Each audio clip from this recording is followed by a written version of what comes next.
or? That could be. What I would like to say about that, actually, and this is to actually rip therapists. A lot of therapists like to look for problems. Interesting. As in, you might come in, you say, you have, I think the most common one I see is, oh, you have flat feet, you need orthotics. Or you have flat feet, you're gonna have knee pain. There's a lot of functional scenarios where all because someone has, for example, flat feet, that doesn't necessarily mean that they're going to be injured, right?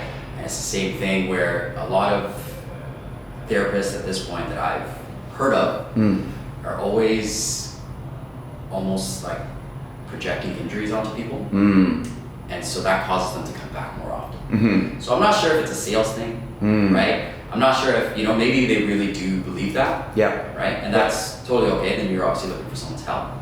But then when it comes into like, the moment you see a flat foot, that's a problem.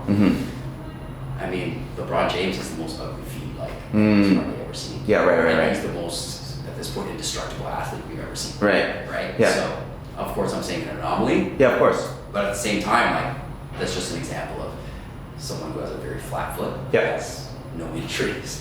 Right? So all because these people might show these things doesn't necessarily mean that injuries can happen. Right? And so I think, again, I guess going back to the question, physios or other therapists sometimes might be looking for injuries too much. Or looking for these markers that we're taught that might put someone at a biomechanical disadvantage. Right? But that might not always be the case. I'm really hearing people. That's what I was going to say. I'm really hearing like alarm diagnosis versus something else where it sounds like there's maybe not a need to rush into something. We can take it one step at a time, to use a crummy